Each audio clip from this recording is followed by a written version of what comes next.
Welcome to the Time to Practice podcast.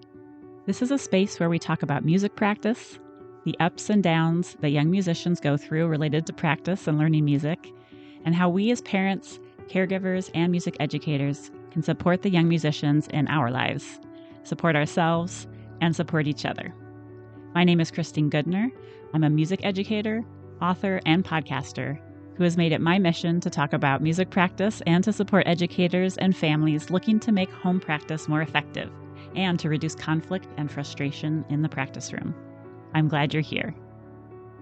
You're listening to episode 125. And before we dive in today to a great conversation with our frequent expert guest, Barbie Wong, I have a couple of invitations I want to extend to you. First, Barbie and I are teaching a class together for parents and caregivers at the Oregon Suzuki Institute, June 29th through July 3rd, 2026. This class will meet for an hour, technically 50 minutes, as a part of each day of Institute during the week. And it's a really unique offering for an institute, and we hope you'll join us. We can't wait to spend the week with parents and caregivers to help fill up your own reserves with inspiration and motivation, just like hopefully your child's inspiration and motivation will be filled up from their week at Institute as well. So I will put a link to the show notes, or you can just look for registration for the Oregon Suzuki Institute and you can find signups available there. Second, I wanted to invite you to two sessions that I'm co-leading or participating in at the upcoming We Are Suzuki online event through the SAA, or the Suzuki Association of the Americas. On Tuesday, May 26th, I will be part of a session called Collaborative Creativity, where there will be a number of short 10-minute breakout sessions. I'll be one of the leaders of one of those sessions where you can come and share ideas with colleagues. A great chance to connect with other people and share ideas, which is a unique offering I can't wait to be a part of. And then on Wednesday, May 27th, I'll be co-presenting with Catherine Drake at 9 a.m. Pacific on a topic that Drake and I presented at the national conference. And we're so honored to share it with a wider audience, which was how to talk so parents will listen and listen so parents will talk, the future of, quote, parent education for Suzuki teachers. I hope I will get a chance to see some of you online there. All right, welcome everyone. Barbie Wong is back with us again this month, and we're going to have some good discussions about music learning and practice, especially for young musicians. And I was hoping, Barbie, we could kick things off by you giving people a short intro of who you are and what you do if they haven't been introduced to you before.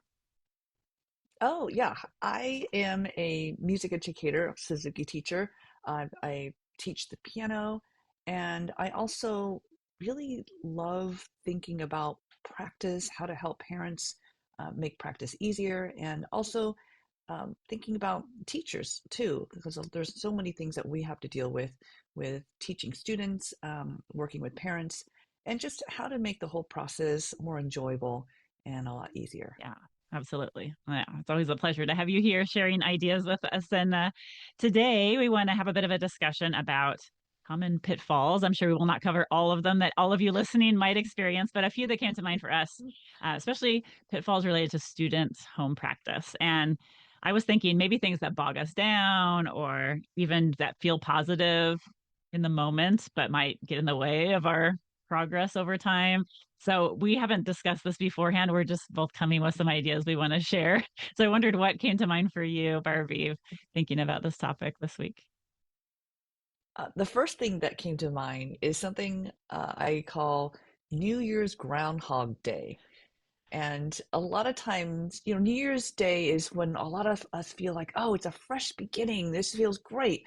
And with students, when they're practicing, they often start at the beginning and they go along, make a mistake, and they want to go back to the beginning because it feels so good to start anew.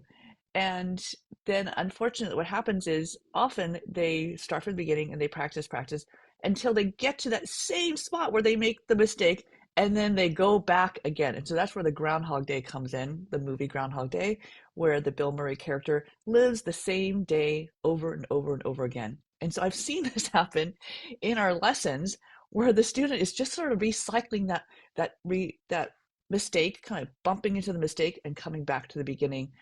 And of course, all that tells me is that's how they practice at home, is they're doing this New Year's Groundhog Day type of thing. And of course, there are some times when they actually get through the mistake and pass on. But that's something that I try to tell my students, okay, mistakes mean let's take a pause, which is very hard. I have to admit, it is hard. It's so much more fun to start at the beginning and then just hope you make it to the end.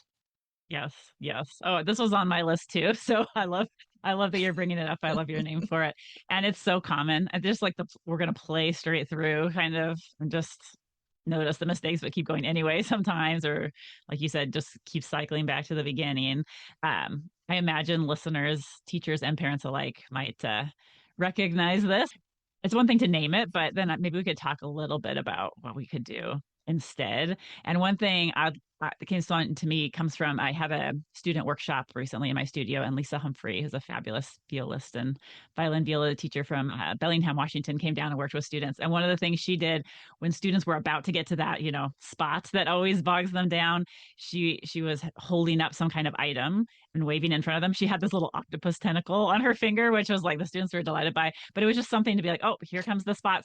These were students that kind of knew how to fix the spot, but it hadn't been ingrained yet. And so then they would stop and be like, oh, here comes the spot, and kind of put their skills uh, to work there. So I thought this was a great strategy. I've been trying it with students since. I even have just some little felt squares that are different colors, and I'll just hold them up in the student's line of sight when that spot's coming. And that has really helped.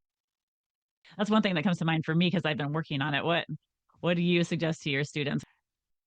Yeah, I mean, I think just getting the child to realize this is, if you keep going and barreling through, you're just going to practice your mistakes, and it just makes it so that you just, in some ways, makes it harder for you to play it correctly. And so I say, well, I know it's not fun, but we actually have to just zero in on that area so that you start making sure that you're actually playing that area correctly. And so that's when we do a lot of repetitions on that one area and then slowly expand it. And even some students, even like a note before approaching that area, sometimes that's probably the hardest thing is the note right before, Mm, because the note right before actually leads them someplace else. So it's almost like building, sort of filling in this pothole, and it can take some time. And at first, it might be a little bumpy, but if you can fill in that pothole, eventually the ride will be smooth. right, right. Because it's one thing to practice the little spot, and sometimes we can get that going pretty well isolated, but it's how do we then put that back and Yeah. incorporate that back into the piece, right? Yeah, Yes. I like the pothole analogy a lot. Yes. Yeah, that's a great one. So we encourage you to think about those ideas yourself in practice if you see that happening. One that I was thinking of a lot is because you and I, Barbie, both talk a lot about incorporating games into practice and how do we make practice more enjoyable, like you said when you were introducing yourself. But then I also think it can be a bit of a pitfall, especially with young students, if we feel like all of practice is supposed to be fun all the time, or it's supposed to be fun and games at every moment, and then we might run into spots where our student feels frustrated or there's a struggle or okay, this part feels like work or effort, and it can feel like, oh, what's wrong, or how do we make everything feel fun again? And I think sometimes that can be a pitfall because some parts of practice might just feel like work or like putting in effort. We don't want it to feel like we're on the floor so overwhelmed we can't go on for the student situation, but it could feel like okay, this is the work part of practice. So I think if maybe realizing that every moment doesn't have to be fun and games, and we can help our child tolerate the frustrating parts or the working parts of practice. That is such a great point. And I think that's one of the hardest things that parents have to face because it is really hard. It's hard to watch your child be in pain, to be frustrated, to be upset. I know we are both parents, so we can understand like the heartache, and it comes from the very beginning when our baby is crying and we want to soothe them. And so when we see them in pain while practicing, it's we want to do everything we can to help them ease that. Um, and I think I've just read Lori Gottlieb's book recently, and apparently she wrote an article in the Atlantic called "How to Land Your Kid in Therapy." And here's the little tagline. It says, "Why the obsession with our kids' happiness may be dooming them to unhappy adulthoods." And I'm not saying that like Mm. we're all doing this, but it's just this. I feel like sometimes there's this balance between happiness and resilience, and really thinking about resilience and realizing that we can't make everything happy for our children, and that it's okay to just sit by themselves by their sides. Sometimes when we just sit there, that's the best we can do. Mm. And to be clear to listeners, when you're talking about pain, you're talking about like emotional pain, right? Like not like Yes. we're if No. we're in physical pain while playing. I would say, Oh if no, we that's both not. agree, No.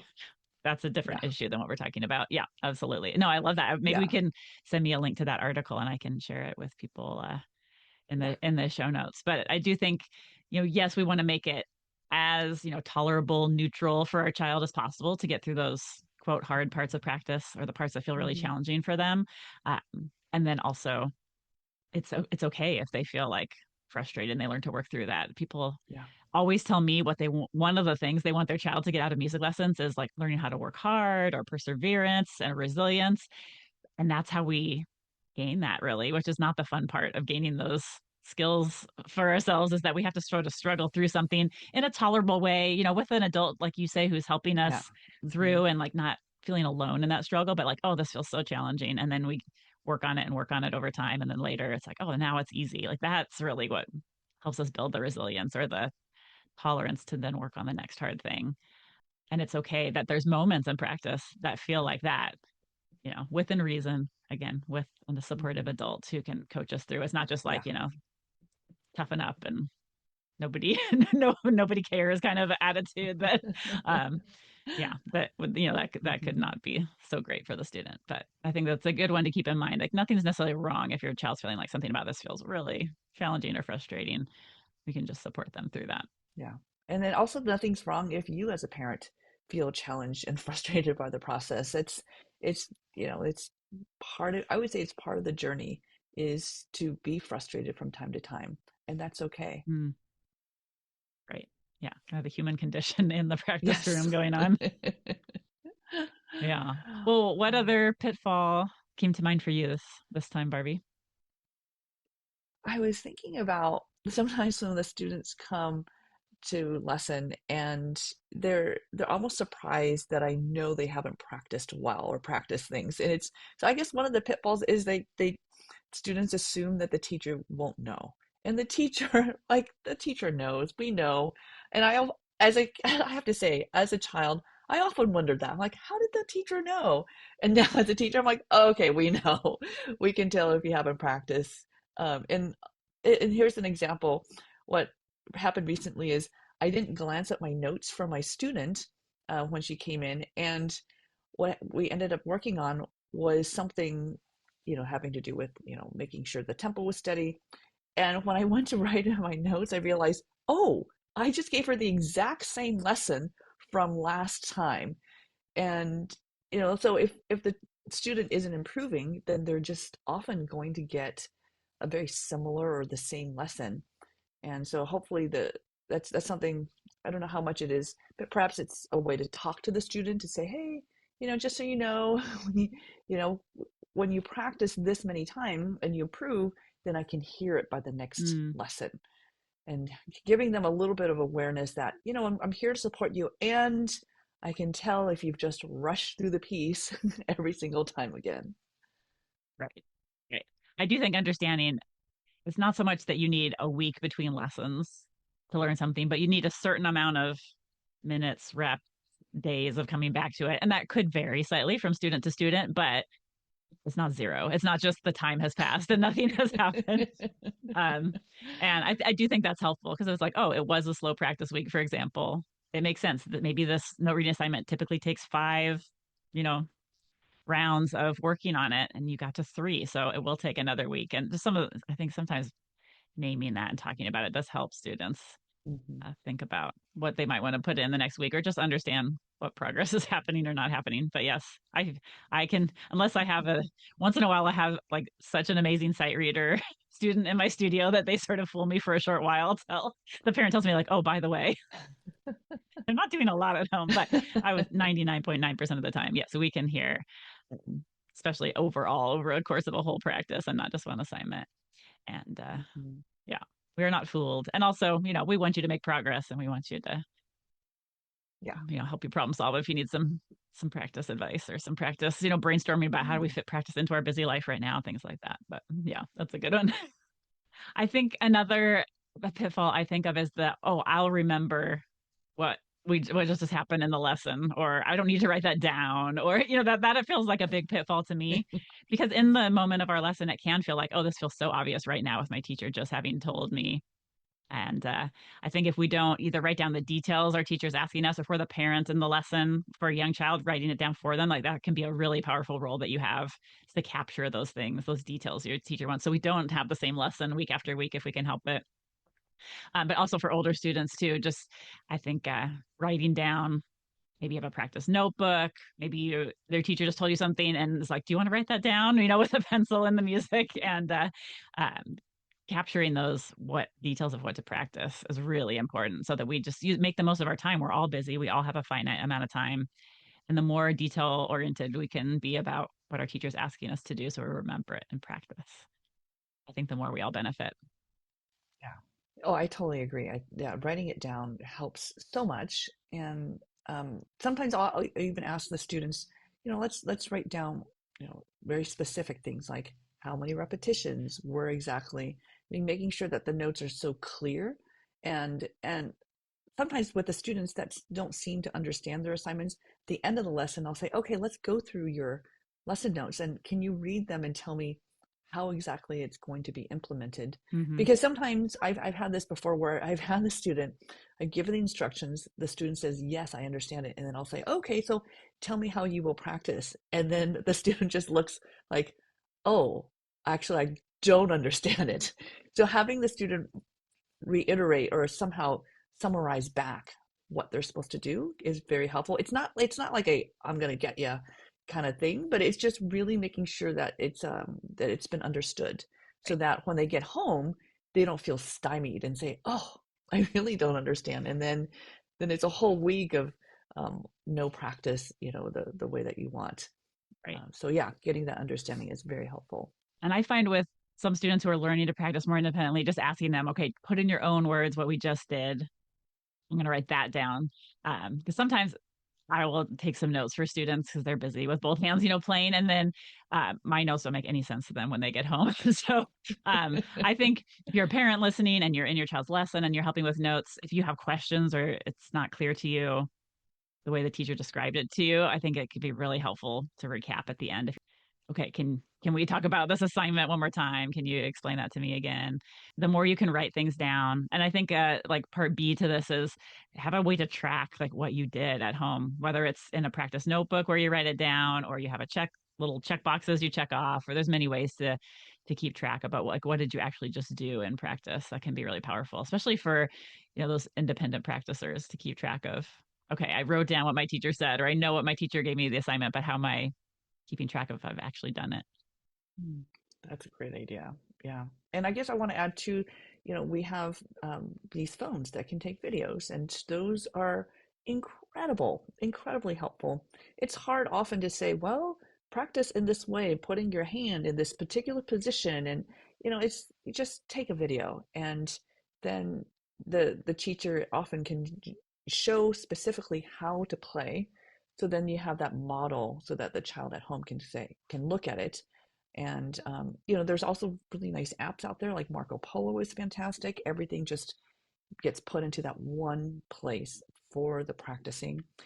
And sometimes the child can also send videos back to the teacher, which can be really fun.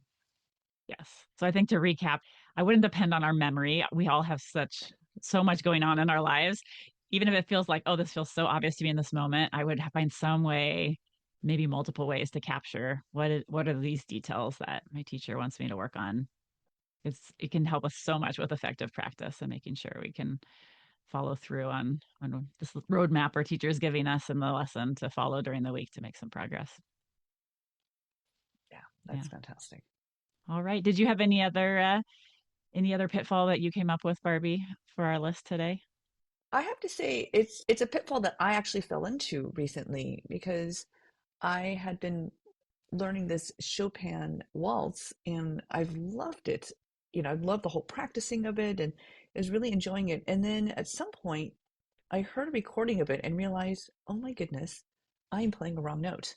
And so my suggestion is to, even, either listen to the recording a lot or at least come back periodically to listen to the recording. And so that will help make sure that you are, not missing things. Of course, it helps also with musicality. You can listen to different people perform and listen to how they interpret the pieces. But it's really nice realizing that it's like that the music doesn't just come from the musician, but that it's also from other musicians, so that we're all really, you know, listening to a lot of music as well. Hmm. Yeah, I think that listening piece can help us so much. And I do see a huge difference in musicality when students are listening and just understanding all these details that would take so long to explain one by one, but we sort of soak up when we're hearing the recording enough. Yeah, no, that's a great one. Well, wonderful. We would love if you listen and you can think of other pitfalls that happen for you. It'd be very interesting to hear what you see going on and feel as a pitfall. And certainly in a future episode, we could address, some solutions to those if anybody listening has experiencing pitfalls in their own practice.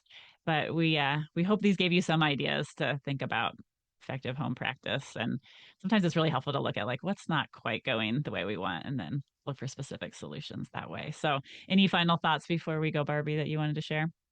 I think it's just part of the journey. I mean, as a musician, I feel like, there are times when as I just mentioned, I fall into these things. So it's nothing's wrong if, we have students or if your child is experiencing these things. It's good to just kind of know, oh, these are out there, and to just try to look for little solutions and figure out what you can do and really enjoy the ride.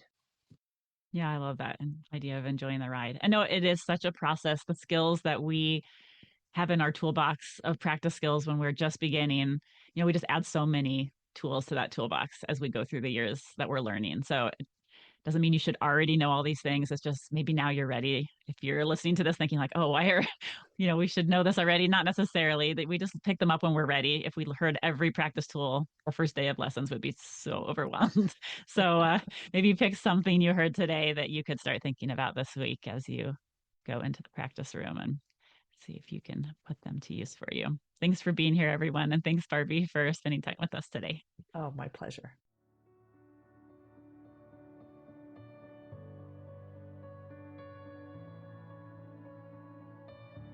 This was such an interesting topic to think about. And as a summary of what we included, we had what Barbie called New Year's Groundhog Day, feeling like every moment of practice needs to be fun and games, assuming the teacher doesn't know when we haven't practiced, not writing down or capturing in some way, which could include video, the details of what to practice and how.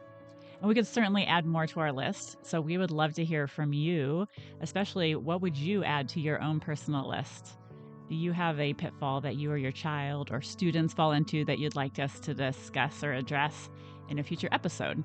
Please reach out and let us know. You can reach me at Christine@SuzukiTriangle.com or on Instagram at Suzuki Triangle is my handle there. And I would love to hear what was helpful to hear today or what you related to, and for sure what you would add to your own list as well. We love hearing from you and planning future episodes around what you would like to hear about. I hope I'll see a few of you at the parent class at the Oregon Suzuki Institute this summer or online for the We Are Suzuki event. I will put a link to both of those events in the show notes, and I hope we'll connect in some other way in the future if you can't attend either of those. Have a wonderful week, everyone, and take very good care.